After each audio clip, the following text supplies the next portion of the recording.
Ya, oke. Ini adalah kemungkinan dari kelanjutan manhwa The Beginning After the End chapter 171.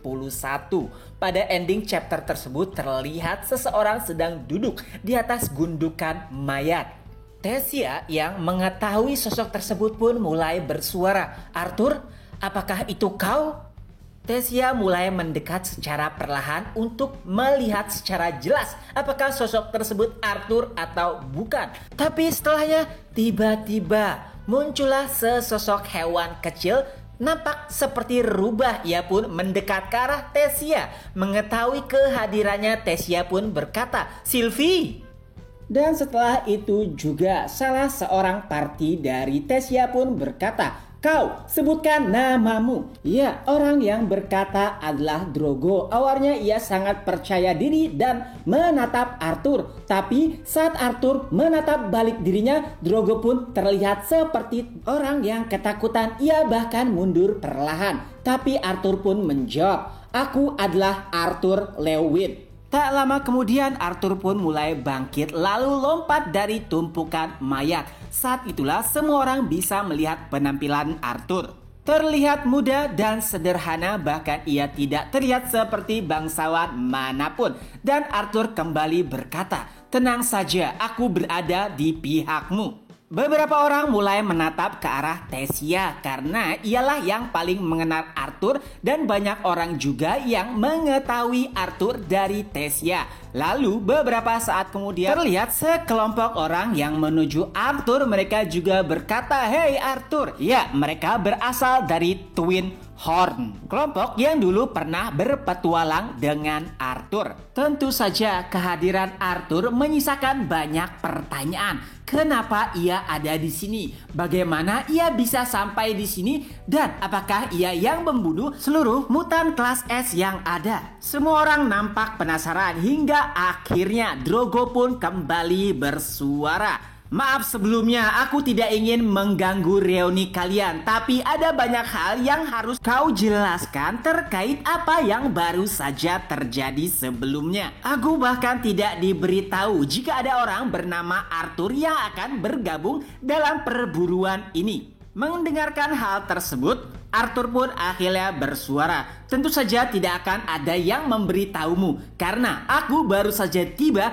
tepat 1 jam yang lalu. Tidak hanya itu, aku juga bahkan ikut terkejut karena saat tiba aku disambut oleh begitu banyak mana beast." Mendengar perkataan Arthur, seseorang pun bertanya dengan sedikit gugup, "Apakah itu berarti kau yang mengalahkan seluruh mana beast tingkat S yang ada di belakang pintu itu?" Dan Arthur pun menjawab dengan tenang, "Apakah kau melihat orang lain selain diriku?" Lalu tiba-tiba seseorang mulai berkata, "Itu tidak mungkin. Bagaimana bisa ada seorang anak dapat melakukan hal yang hanya bisa dilakukan oleh sekelompok batalion mage?" Ya, itu mengacu pada pembantaian yang dilakukan Arthur seorang diri. Tapi Arthur kembali menjawab dengan tenang, "Aku tidak peduli apakah kau percaya atau tidak. Tapi faktanya, mutan dan juga mana beast yang kalian incar untuk dibunuh sekarang semuanya telah mati." Banyak orang yang penasaran dan mulai bertanya kepada Arthur. Tapi karena sedikit jengkel, Arthur pun mengabaikan seluruh pertanyaan tersebut. Lalu ia pun mulai mendekati Drogo dan berkata, "Kau nampak seperti pimpinan dari ekspedisi ini. Apakah kau keberatan jika membiarkanku tinggal di campmu malam ini? Aku sangat lelah jadi ingin istirahat dengan tenang." Drogo yang masih bingung dengan kejadian yang ada di hadapannya hanya bisa mengangguk. Lalu tiba-tiba seseorang pun berkata, "Maaf sebelumnya, tapi di mana inti mana dari monster-monster tersebut?" Dan Arthur pun kembali menjawab, "Semuanya sudah hilang. Maaf sebelumnya, ikatanku memiliki nafsu makan yang sangat besar." Seseorang pun menanggapinya, "Jadi maksudmu seluruh inti mana dari monster-monster yang telah kau bunuh dimakan oleh ikatan kecil milikku?" Arthur hanya mengangguk setuju dengan pertanyaan tersebut. Dan setelahnya Drogo pun ikut bertanya, "Dan bagaimana dengan inti mana kelas S?" Arthur pun menjawab, "Aku memilikinya." Karena lelah dengan berbagai macam pertanyaan, akhirnya Arthur pun berkata, apakah ada pertanyaan lain? Menurutku bukanlah hal yang baik jika kalian menanyakan semua pertanyaan saat ini. Aku akan menjawabnya nanti. Bagaimana jika kita kembali dan beristirahat terlebih dahulu? Drogo pun menyetujui usulan dari Arthur. Pada akhirnya seluruh rombongan pun berniat kembali ke camp mereka. Akan tetapi di dalam perjalanan tersebut, baik itu Arthur, Twin Horn dan juga Tessia nampak sedang berbincang satu sama lain.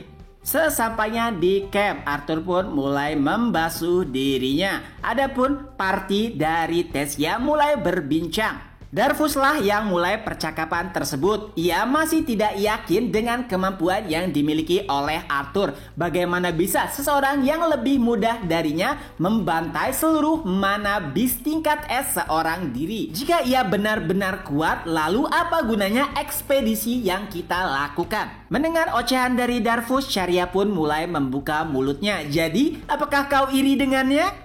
Mendengar hal tersebut tentu saja membuat Darvus sedikit kesal. Ia pun kembali berkata, apa maksudmu dengan iri? Aku hanya menganggap jika dia adalah orang yang aneh. Bagaimana bisa ia seorang diri mengalahkan banyak mutan kelas S bahkan tanpa terluka sedikit pun? Lalu Charya kembali menanggapi perkataan Darvus. Setidaknya ia telah mengalahkan makhluk-makhluk tersebut. Dan percakapan tersebut tidak berakhir dengan baik. Apapun yang dikatakan olehnya dan apapun yang dikatakan oleh Charya, nampaknya Darvus sama sekali tidak bisa menerima kehadiran dari Arthur, terutama kekuatannya yang di luar nalar. Oleh sebab itulah, dengan sedikit kesal pada akhirnya ia pun meninggalkan Charya begitu saja. Setelah Darvus pergi, seseorang pun mendekati Charya. Mereka pun mulai berbincang satu sama lain, terutama terkait dengan apa yang dirasakan oleh Darvus. Tentu saja Charya mengetahui hal tersebut karena ia sudah berteman dengan Darvus sejak usia 12 tahun. Dan tak lama kemudian, suara Tessia pun mulai terdengar. Ia pun berkata, "Hai semuanya, aku ingin memperkenalkan kepada kalian teman masa kecilku." Ya, dia adalah Arthur. Dan chapter pun berakhir. Nah, itulah kemungkinan apa yang terjadi pada manhwa Beginning After the End chapter 172. Bisa lebih jauh dari ini atau bahkan bisa lebih pendek dari apa yang Mimin ceritakan. Oke, itu saja dulu untuk video kali ini. Ketemu lagi di next video. Bye-bye.